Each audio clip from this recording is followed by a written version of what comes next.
We are honored to welcome President Bukele as we reflect together in prayer, seeking wisdom for leaders, healing for nations, and peace among all people. Please join me in welcoming His Excellency President Nayib Bukele.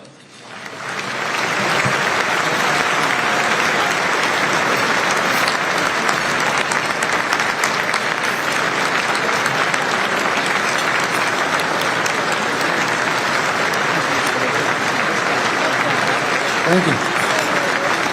Thank you very much.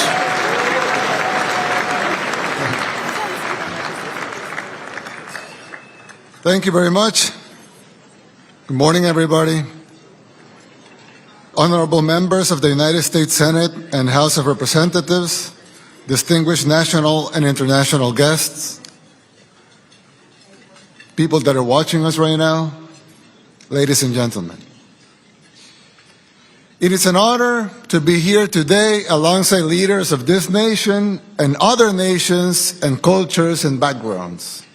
In a world where so much is driven by agendas, everything has to be fast, everything has to be rushed, everything happens at high speed, and under immense pressure, this space gives us a rare opportunity to pause and reflect, and a moment to remember why we do whatever we do. Because leadership is not just administration. That's the basic, that's the baseline, the bare minimum really, to keep things going. But true leadership comes down to one thing: decision making. As leaders, our job is to make decisions every day. Small decisions, middle decisions, big decisions, monumental decisions that shape the lives of millions.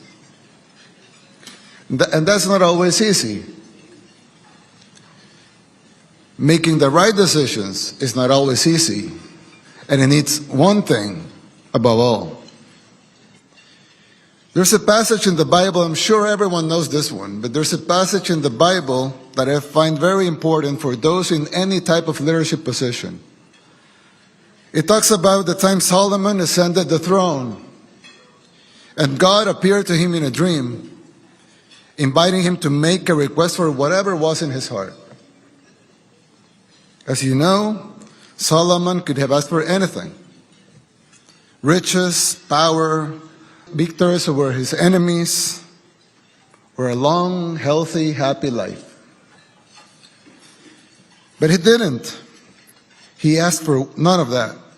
Instead, Solomon asked for wisdom so he could serve his people well. And God answered that. Because Solomon had asked for wisdom when he could have asked for riches and honor, God would grant him extraordinary wisdom. And he would also give him everything he hadn't asked for. I believe this passage is timeless. Leaders shouldn't ask God for riches, fame, or material possessions. Leaders should ask Him for wisdom. A couple of days ago, we had the honor of hosting a national prayer breakfast in El Salvador for the first time.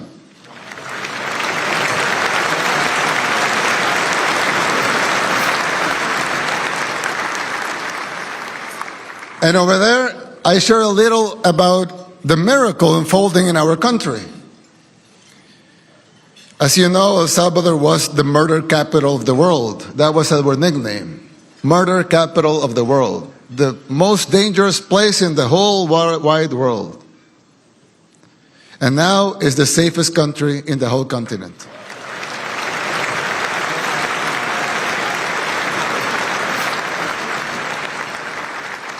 So over there, we talked a little about the miracle unfolding over there. Our experience has taught us that it's impossible to have such big change without the intervention of God.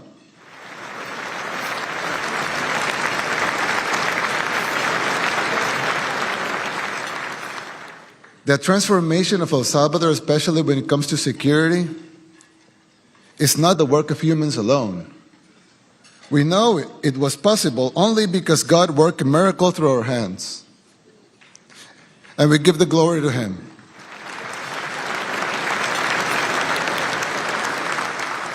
He guided us to make great decisions in times of great darkness. Many people don't know that our enemy was not just a flesh and blood, but a spiritual as well. The gangs didn't just murder, rape, extort, they also worship Satan. Straight up, literally.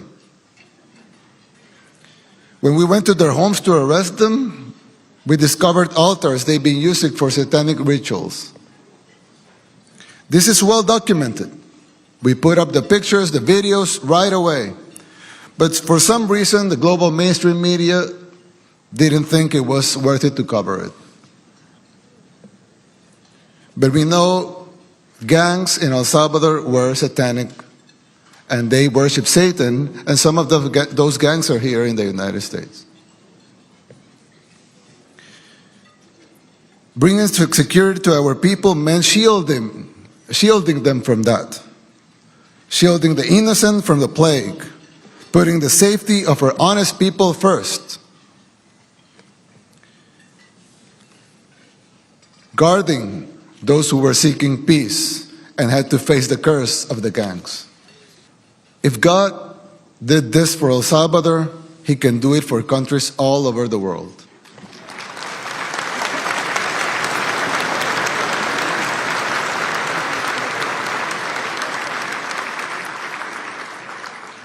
But we must first ask for wisdom.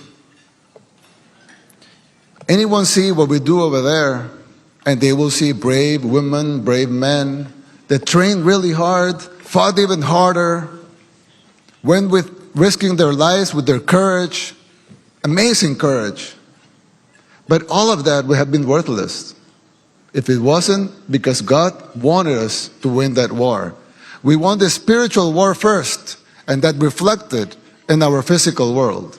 So the war we won here was only a reflection of the physical war we had won before.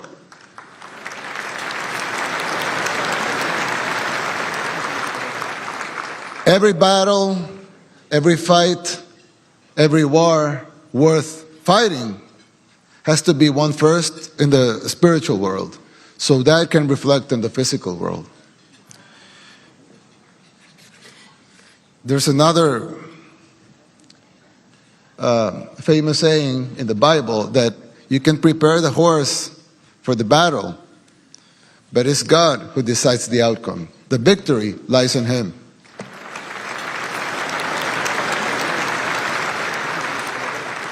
That's why today we come not to pray for riches or for wealth or for fame, but for wisdom.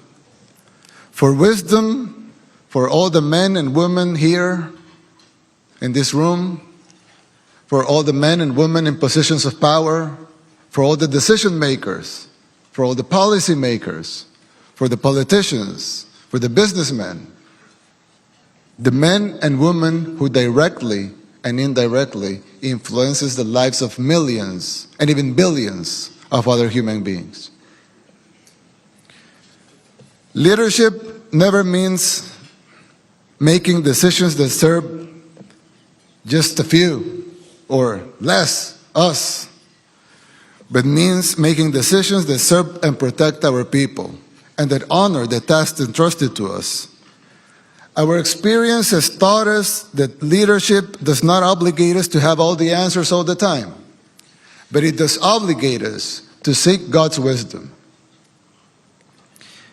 to seek His guidance before making any decisions.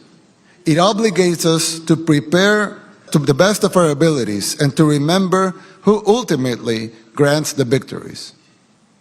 May God grant wisdom to all world leaders, and may God bless us all. Amen.